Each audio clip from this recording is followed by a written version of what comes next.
Assalomu alaykum. Hayot tilim YouTube kanaliga hoş geldiniz. Ben Abu Bekir Malim bo'laman.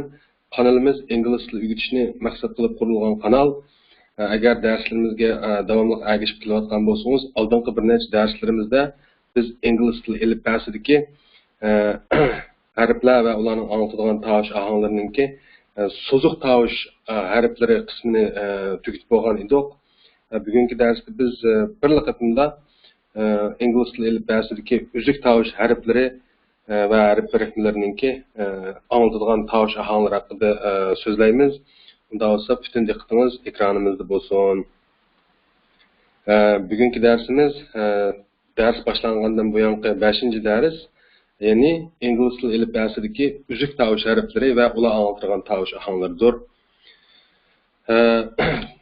Ekranda ko'rganingizdek, xuddi ingliz tili alifbesidagi uzuk tovush harflari, ya'ni taq harflar B, C, D, F, G, H, J, K, L, M, N, P, Q, R, S, T, V, W, X, Y, Z qatorliqlar. Men ingliz tili alifbesidagi taq uzuk tovush harflari dedim. Bu gapdan qaraganda qo'sh uzuk tovush harflarimi bo'xshamamdi degan savol paydo bo'ldi kallangizda. Shunday albatta.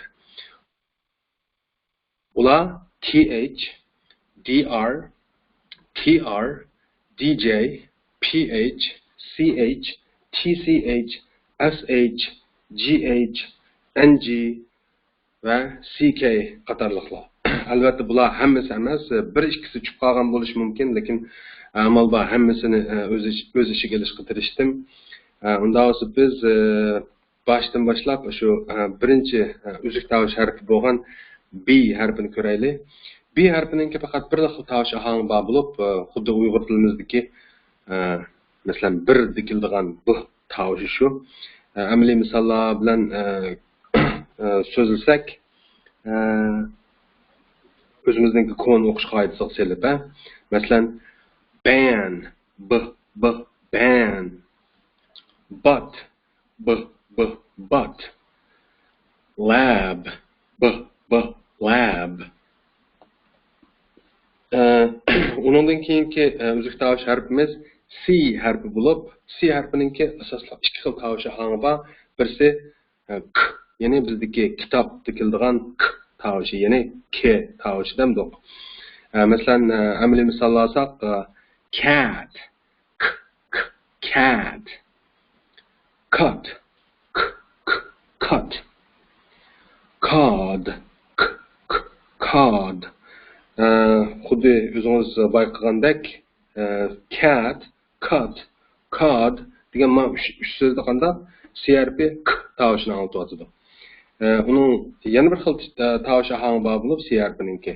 Ular ikkinchi qurda ko'rganingizdek center, center, city, city, cycle, cycle.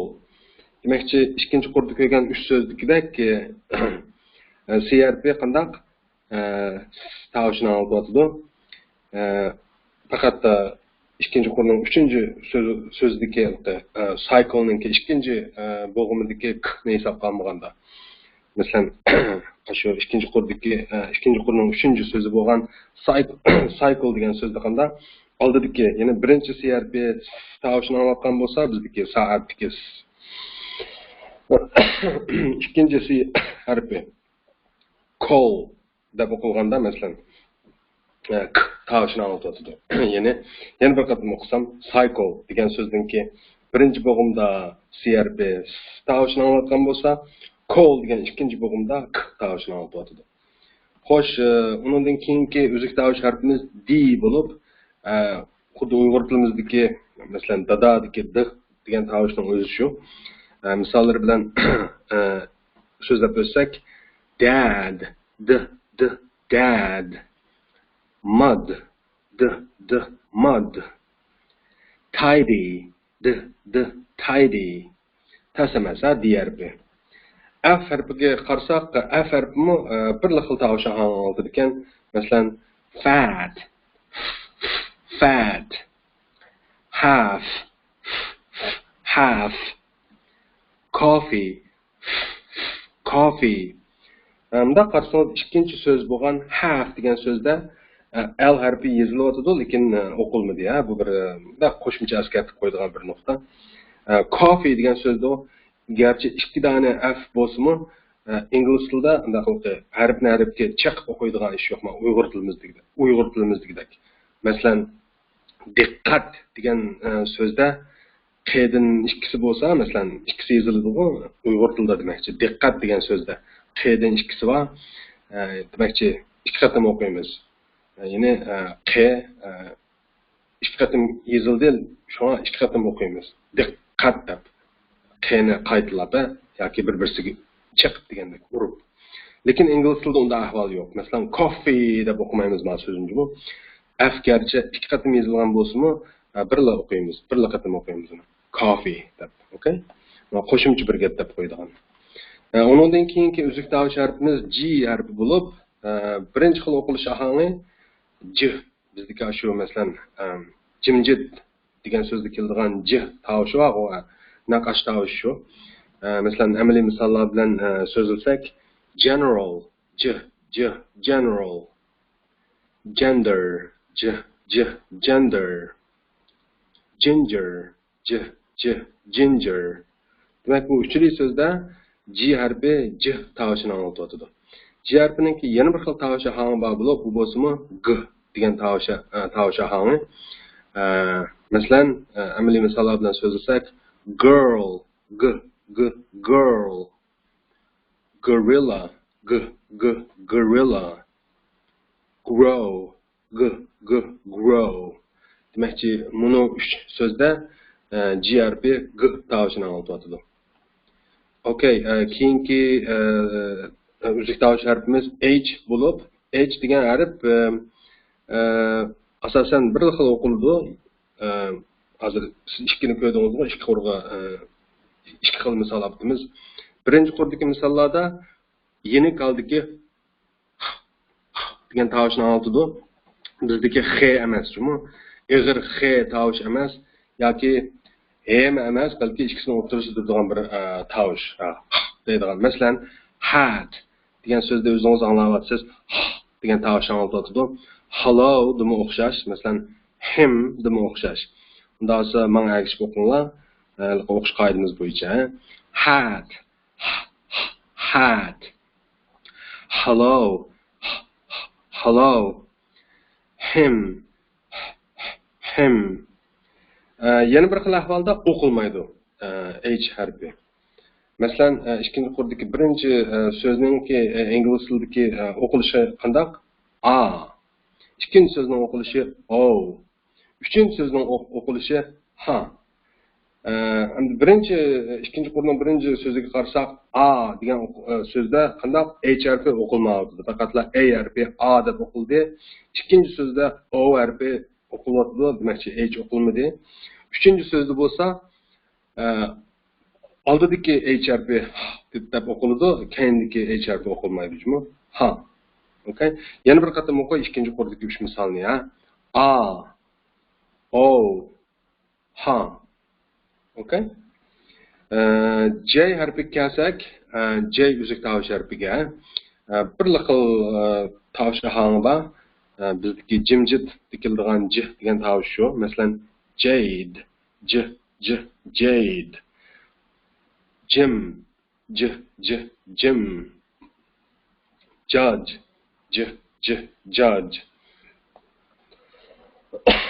K degan uzuk tovush harfiga kelsak, faqat bir xil o'qildi.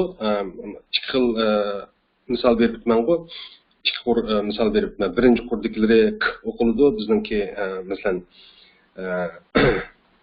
masalan kava degan so'zda k degan tovush bor-ku. Masalan, kunduz demo k degan tovush bor. Demakchi, birinchi qurdagi 3 misolda shu tovushni anglatadi. Ya'ni bizdagi k degan tovushni hang. Masalan, kayak, kayak, kite, kite, koala, koala. Hem yana bir xil ahvolda-chu, faqat yeziladi, o'qilmaydi. Chunki yeziladi, lekin o'qilmaydi. Masalan, o'zingiz ko'rayotgandek, buni uch so'zning o'qisaqqanda birinchisi ni deb o'qiladi, ikkinchisi night deb o'qiladi, uchinchisi no deb o'qiladi. Demakchi k harfininki yezilayotganligi, lekin o'qilmayotganligini bildingiz. Ya'ni xulosalasa k harfi faqat ikki xil ahvol bilan tushuntirishga bo'ldi. Bir xil ahvolda o'qiladi, bizdagi k degan tovushning o'zi na'otidi. Yana bir xil ahvolda o'qilmaydi. Yeziladi, lekin o'qilmaydi. Undan keyingi uzuk tovush harfimiz L bo'lib, L shu bizdagi Uyg'ur tilidagi L degan tovushni anglatadi, ya'ni L degan tovushni.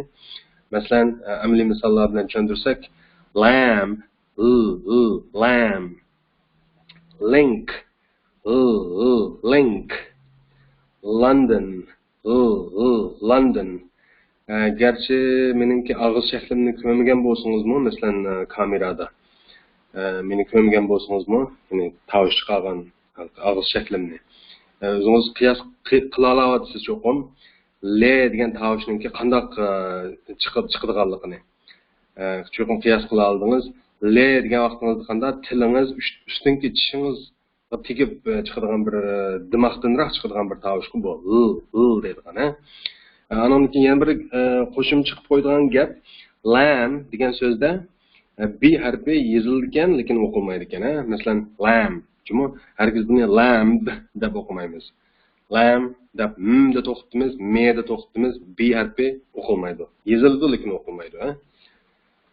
Undan keyingi uzuk tovush harfimiz M degan harf. Masalan, buning anglatadigan tovushi hangi? Dimoqdan chiqadigan me tovushi bu, ha. Amaliy misollar bilan so'zlasak, man, man, mom, mom, moon, moon. Undan keyingi uzuk tovush harfimiz N bo'lib, N-ninki degan tovush anglatadiganligini qiyos qilish ters emas. Ya'ni ne, bizdagi ne degan tovush, ya'ni non keladigan ne tovushi. Buningki ingliz tilidagi tovush chiqarish usuli qanday shu? Dimoqdanroq chiqadigan bir tovush bu. Deydigan, ha. Name, name. Nike, Nike. Nurse, nurse. Okay, bundan keyingisi P harfi, P uzuk tovush harfi bo'lib, bu shu bizdagi P, ya'ni P degan tovushni anglatadi. Masalan, palto degan P, ya'ni P tovushi bu. Yana bir xil ahvolda o'qilmaydi, yeziladi, lekin o'qilmaydi. Bundaq so'zlar bak oz ingliz tilida, lekin mishada bir misol berib qo'ydik. Xo'sh, unda bo'lsa P harfininki P degan tovush anglatgandagi 3 misolni ko'rib o'tsak, pan, pan, pink, pink, sip, sip. Abay degandek, qisman ahvollarda yeziladi, lekin o'qilmaydi. Masalan, buni so'zlama ikkinchi misolda qarsangiz yezildi ekan, lekin o'qilmaydi ekan, ha. Inglizchadagi o'qilishi bu so'zningki psychology, psychology. Bu psixologiya degan gap, ya'ni shu psixologiya ilmi bor. Esingizda tutsangiz, shu P harfi yeziladi bu so'zda, lekin o'qilmaydi, ha. Okay, Q harfi. Q harfininki K degan tovush anglatadiganligini bayqash tez emas. Masalan, birinchi misolni birinchi qurdagi 3 so'zni misol olsak, question. Masalan, ikkinchi so'z Q, uchinchi so'z queen. Bu uchinchi so'zda Q harfininki K degan tovush anglatadiganligini bilamiz. Ammo ikkinchi qurdagi ikki misolni nima oldik deganda, masalan, arab tilida Qur'on deb o'qiladi. Aniki yana bir so'z bor, Qantas degan bir ayri nima, Avasiya shirkatining ismi. Qantasda deb o'qiladi, lekin Bunu söz Kur'an yine Uygurlar olsun, mayli Araplar olsun, Uygur tili ve Arap tillerinin hemisi qanda q degan tovush bor, bizdeki q, ya'ni qurban yoki qaro deki q. Demakchi o'g'lim, masalan, qarluq degan ismmi ingliz tilida inglizcha yozilishida shu q degan so'zni harfni ishlatgan. Demakchi o'qiganda qanda biz bizda bo'lgandan keyin Uyg'ur tilida bo'lgandan keyin bu q degan tovush. Amalda Qur'on deb o'qiganimiz yaxshi demoqchi. Masalan, shu qarluq degan so'zdimi inglizcha garchi masalan ingliz tili so'zlaydiganlarning tili kammisimi qarluq deb deyishga. Ular qarluq deb ataydi. Biz amalda qarluq deb o'qishga, talaffuz qilishga tirishsak bo'ladi. Yoki talaffuz qilsak to'g'ri bo'ladi. Xo'sh, unda uzun gapning qisqasi Q harfininki birisi tovush anlatadiganligini, yana birisi o'zimizning tilida bo'lgan q degan tovush anlatadiganligini bilib olsak bo'ldi mishada. Unda esa yana bir qatam qaytlaylik boshdan. Birinchi qurdagi 3 so'zni o'zimizningki kon o'qish qoidasi hisoblasak question question q q queen queen. Ama ikkinchi qurdagi ikki misolninki masalan birinchisi Qur'on degildigan tovushi deb olsak bo'ladi. Kantas degan ma'lum bir qo'shimcha bir qo'ygan misol Avasiya shirkatining ismi. Abay degandek, masalan buningga birini qo'shsak, mishada masalan qarluq degan so'zni qo'shsak, mishada qo'rqmaylar qanda qarluq deb o'qisak bo'ldi Uyg'ur tilidagi o'sha q degan tovushni chiqarib xatolashmaymizmi? Chunki o'zimizda bor bir tovushda bu. Xuddi Qur'onga o'xshash qarluq demi q degan tovushni chiqarib o'qisak xato bo'lmagan bo'ladi. Okay, bundan keyingi uzuk tovush harfimiz R bo'lib, masalan buningga ikki xil misol olibman. Qarsangiz birinchi qurdagi 3 so'z shu o'zimizningki o'qish qoidasiga asosan masalan raid raid red red run run chiqib turdi. R ninki o'qilayotganligi, siz his qildingiz uni. Faqat mishada bir deb qo'yishga tegishli muhim bir nuqta.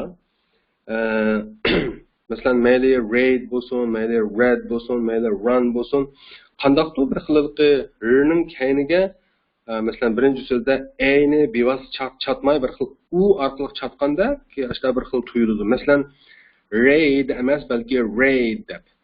Anandaki ikkinchi so'z red emas balki red deb. Üçüncü söz run emas balki run deb o'qilib, qandaqdir demakchi R ning kaynidan bir xil u orqali qo'shilayotganligi kayindagi so'zliq tavushniki. Ya'ni u orqali qiyib yoki mundaq aylanib deyli. U orqali aylanib berib chetilib o'qilayotganligini his qilish ters emas. Ashu bo'yicha o'qisak, masalan, birinchi so'z raid degan so'z qandaq kelib chiqqan buning o'qilishi deganda, men abay deganda r ning kayniga u ni qo'shib olib, ru qilib olib, andan keyin a ga urib bersak, masalan r ga u ni qo'shib ru deb olib, andan keyin a ga urgan. Ru a ray shu yerdan chiqqan. Raid degan o'qilishi naq shu yerdan kelib chiqqan. Ikkinchi so'z red dema o'xshash. R ni u ga urib olib, ru deb olib, andan keyin ru ni a ga urgan. Ru a ray Ankin dıq chiqib versangiz red deb o'qilishi shu yerdan kelib chiqqan. Uchinchi so'z run. Bu o'xshash. Rni u'ga urib olib, ru deb olib, ankin runi qo'ysangiz ru ra bo'ldimi? Ra ni ankin n urib versangiz run deb chiqadi. Bu birinchi ahvol r harfininki r so'zliqda uzuk tovush harfininki o'qilish ahvoli. Ikkinchi xil ahvolda amerikacha o'qilganda qanday? Mesela bo'g'imninki o'ttirisida yoki oxirida kelganda o'qildi. Amerikacha o'qilganda, deymi? Angliyacha o'qilganda o'qilmaydigan bir ahvol bor. Bu bir umumlashgan ahvol.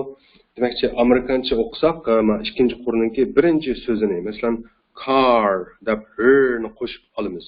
Car. İkinci sözde certain, certain, yani sirda r deb kelyapti. Certain, yani bakatını okusak. Anamken curb degan so'zdimi r ba, qarang, curb.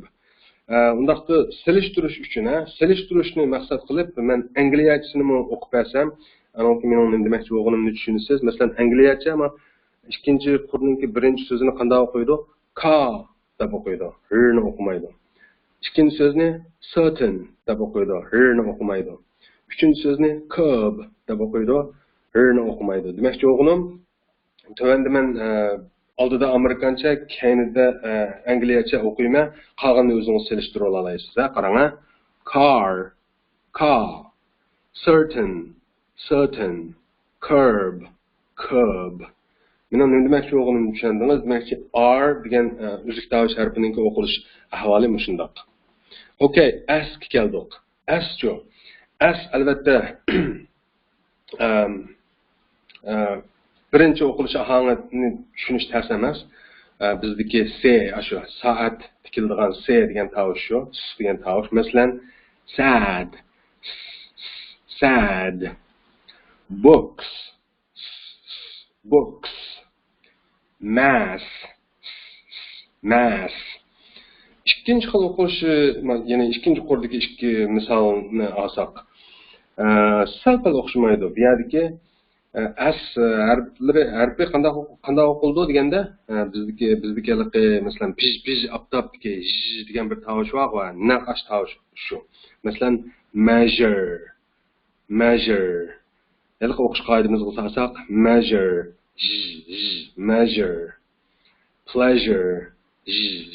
pleasure. Demek ki bu ikki so'zda s harfi qanday j degan tovushni oldi ekan. Uchinchi xil ahvolchi. Uchinchi xil ahvolda ya'ni z bor, o bizdagi zanjirdagi z naqash tovushni oldi. Masalan, uchinchi qurdagi birinchi so'zni misolga olsak, miz, cans, lives. Okay? Demakchi s uzuk tovush harfining o'qilish ahvoli shundoq. Endi biz t uzuk tovush harfining o'qilish ahvoliga kelsak, birinchi qurdagi 3 misolni o'qib o'tsam, masalan, tab, mad, let. O'zingiz ko'ryapsiz yoki bayqadingiz, hammasi bunaqanda uchli so'zda t deb o'qiladi, bizdagi t degan tovush shu. Endi ikkinchi qurdagisi qanday deganda, ikkinchi qurdagisi t o'qilmamdi deganda t o'qiladi. O'lchamlik, ya'ni urg'uliq nihoyatda o'lchamli qilib o'qisangiz t o'qiladi. Lekin odatda eg'iz tilida t deb o'qilib ketmaydi. Masalan, şunu ayırmak koydum ama ikki misolni. Masalan, odatdagi o'qilishini desam, masalan, kunlik turmushdagi bo'lib, Amerikaliklarningki kunlik turmushdagi o'qilishi usulini desam, ikkinchi qurning birinchi so'zini, masalan, United. T'ninki d deb bir xil anglanayotganligini bilyapsiz, bayqayatsiz. Ikkinchi so'z capital. Bu so'zdimi T'ninki qandaqdir yumshoqroq, T'ning o'zi emas demakchi, yumshoqroq holda, ya'ni d deb o'qilayotganligini bilyapsiz. Masalan, yana boshdan emriqatni kelaya, United capital. Xo'sh, nima demakchi deganda, T harfi albatta t deb o'qiladi. Bu ikki so'zni United capital deb o'qisangiz xato emas. Lekin endi shundoq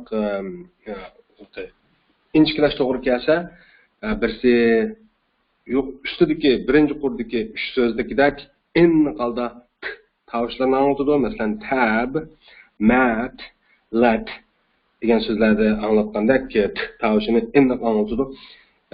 Ba'zi ahvollarda, masalan, ba'zi so'zlarda o'qilmay yeni qalda d deb o'qilib ketadigan ahvol bor dedim-ku. Uni misolini hozir men ikkinchisida olgandek, masalan, United capital degandek. Albatta, yana bir qatam qaytarsam, United Capital deb o'qisangiz bu xato emas. Endi ishlatilish amaliy ishlatilish challiqi nuqtasidan farqlantirib deb berishim ma'qul. Okay, bundan keyingi uzuk tovush harfimiz V harfi bo'lib, buningda nayda diqqat qilish tegishli bir nuqta, ustdan kichish cho'qimki ostdan qalpoq tegib titrab chiqadigan tovush bu. Qarang, v. O'zingiz cho'qim qarang deganim, endi diqqat qilsangiz, zan qo'ysangiz, diqqat qilib olsangiz, bilalaysiz. Men V deb o'qiganda ustdan kichishimni ostdan qalpog'imga tekkizayotganligimni cho'qim qiyos qila olasiz. Ashta o'qiymiz demakchi, ashunda chiqadigan tovush bu. V degan tovush bu. Naqash ustdan kichish, ostdan qalpoq tegib titrab chiqadigan tovush. Bunda deyishimda sabab bor. Men keyingi tovushni, keyingi harfni, ya'ni ma'nodan keyin keladigan harfni ko'rsatsam, anandan keyin texnik aniq tushuna olasizmi, men nima demoqchi o'g'limni. Xo'sh, unda bo'lsa, shu V harfininki anlatadigan V degan tavushiga 3 misolni olib boqaylik. Masalan, birinchisi nima?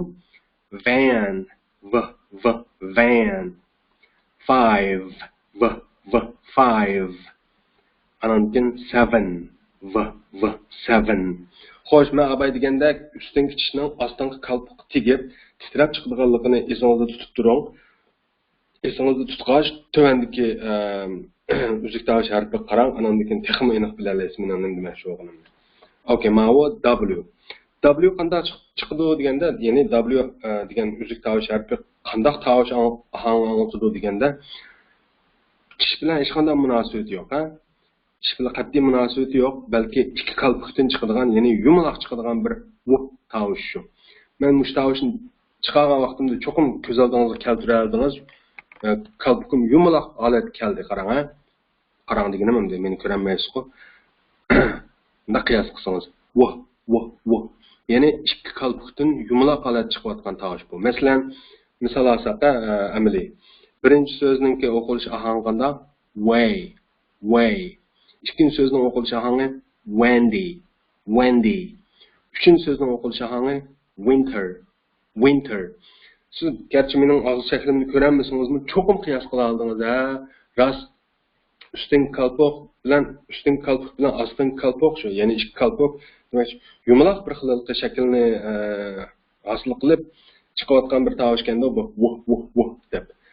Yani bir katım okup bir ya. Way. Wendy, Wendy, winter. Okay, demekçi nimişki aldınqı, muşunun aldığı kelgenlikki üzük tovush harfi V bilen nimişki bunu seliştirimiz, nimişki aşu harfini doğrusu to'xtalayotganda ma harfini tilga olamiz deb so'rasangiz, nurg'un odam nim qilib oldi, almashtirib oldi bu ikkisini. Aning o'rniga buni yoki buning o'rniga ani. Shu almashtirib olishninki oldini olish uchun oldin deb qo'yishim ma'qul. Masalan, jonliq misol bersam, ma'vo shu topda ko'zingiz ko'rayotgan birinchi so'z way'ni diqqat qilmasangiz bunda, ya'ni men degandek ikki qalpoqdan ya'ni yumaloq holatda chiqarmasangiz, men wuh degan tovushni shu v'ga ketib qolsa, nima oldin qaribninki o'qilishi, ya'ni ustdan kichish, ostdan qalpoq tegib chiqadigan v ketib qolsa, bunda anlanib qoldi mana birinchi so'z qarang, vay deb anlanib qoldi. Vay deb deyishimga siz cho'qim ko'z oldingizga keltirdingiz, rost v deb o'qisak rostla ustdan kichish, ostdan qalpoq tegib qoldi ekan. Buni way deb o'qiganda ikki qalpoqdan chiqqan bo'ladi ekan deganni ko'z oldingizga keltirdingiz cho'qim. Shundaqmi? Qolganlarni misol olishning hojati yo'q-ku. Ketib o'tib yana uchraydi bu talaffuzlar. Biz keyingi darslarimizda yana ayrim to'xtalamiz bu haqida. Okay, keyingi uzuk tovush harfimiz X bo'lib, men amaliy misollar bilan o'qay, andan keyin deyli buning qanday tovush ahvolini o'qiydiganligini. Masalan, birinchi so'zni qanday o'qiymiz ingliz tilida? Axe deb o'qiymiz. Ikkinchi so'zni six deb o'qiymiz. Uchinchi so'zni ox deb o'qiymiz. Demakchi, bu uch misoldan ko'rilishi bo'ldi. aksninki anlatadigan, yine aks degan bu uzuk tovush harfining anlatadigan tovush ahang qandaq ekan? Ken. Mana ismini tutaylik. Unda men her konu o'qish qoidamizga selib o'qib beray. Ax, ax, six,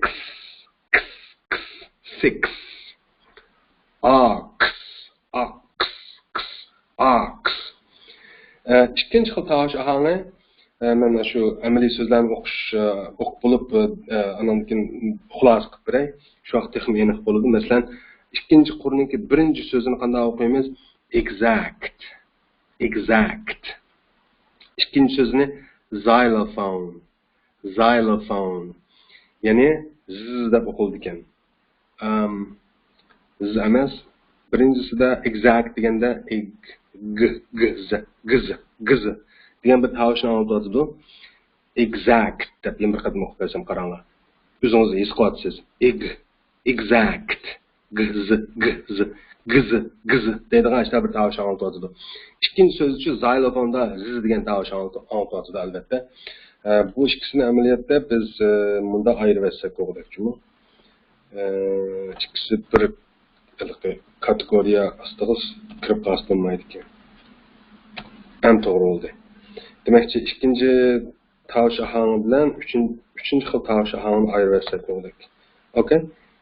Üçüncü oldu. Demakchi, ikinci sözde anlatatan tovush ahangi gz bo'lgan bo'lsa, üçüncü misaldagi sözde anlatatan tovush ahangi z bo'ldi. Qayt bir qatam o'qib beray, ya. Exact. Andan xylophone. Bu ax degan uzuk tovush harfininki o'qilish ahvoli. Xo'sh, unda biz y qaraylik. Y degan uzuk tovush harfiga. Y degan uzuk tovush harfininki o'qilish ahangi. Masalan, birinchi qurdagi 3 misolni o'qib bersam, year, year, soy, soy, annoy, annoy. Demek ki üçlü sözden çıkıp durdu. Y uzuk tovush harfininki y tovushi anlatılganligi. Okay? İkinci xil misal, ikinci xil o'qilish ahangi y uzuk tovush harfininki. I, masalan, men misollar bilan o'qib beray. Masalan, birinchi so'zni, ikkinchi qurning birinchi so'zini qanday o'qiymiz? Sly deb o'qiymiz. Ikkinchi so'zni buy deb o'qiymiz. Uchinchi so'zni shy deb o'qiymiz. Demakchi, sly bo'lsin, mayli buy bo'lsin, mayli shy bo'lsin, uchilisida qanday I degan tovushni olib o'tadi. Unda konu o'qish qoidamizga silib o'qisak, sly, I, sly, buy, I, buy, shy, I, shy. Okay? En ahırda Z uzuk tovush harfiga keldik. Z uzuk tovush harfi z degan tovushni olib bizdagi zanjirdagi z degan tovushni o'zi shu. Masalan, misollar bilan o'qisak, zero, zero, zoo, zoo, buzz, buzz. Demakchi, yuqorqilar ingliz tili alifbasidagi taq uzuk tovush harflarininki anlatadigan tovush ahanglari bo'ldi. Asli men qo'sh uzuk tovush harflarininki o'qilish ahanglarini so'zlab o'tmoqchi edim. Darsning vaqti sal uzrab qoldi. U darsni biz keyingi darsga bu mazmunni keyingi darsga olib qo'ysak bo'ladigan o'xshaydi. Demakchi, bir qatimda nurg'un mazmunni so'zlab savodashlarni charchitib qo'ymay degan maqsadda qarorimni darhol o'zgartdim. Aslida hammasini bir xil so'zlab o'tmoqchi edim. Xo'sh, undaqda biz keyingi darsda ko'rishaylik savodashlar. Keyingi darsda shu men hozir degan ingliz tili alifbasidagi qo'sh hatto 3 ba'zida uzuk tovush harflarininki anlatadigan tovush ahanglarini o'rganamiz. Shuning bilan alifba qismi, ya'ni harflarning tovush chiqarish bo'ligi tugaydi. Darsdan tushdan burun deb qo'ydiganim tegidagi subscribe, ya'ni mushtariy bo'lish degan knopkani bosib mushtariy bo'lishni unutib qolmang. Undan keyin shu knopkani besib bo'lib qo'ng'iroq bor, qo'ng'iroqni besib o'tishni unutib qolmang. Agar qo'ng'iroqni besib o'tib qolsangiz qanda, basmay qolsangiz yangi mazmunlardan qo'rqib qolasiz, xabar topolmay qolasiz vaqtida. Dersimiz müşahiratçi bo'lsin undaqda. Ko'p rahmat anglab berganingizlarga. Inshaalloh biz keyingi darsda ko'rishaylik. Thank you very much. I will see you next time.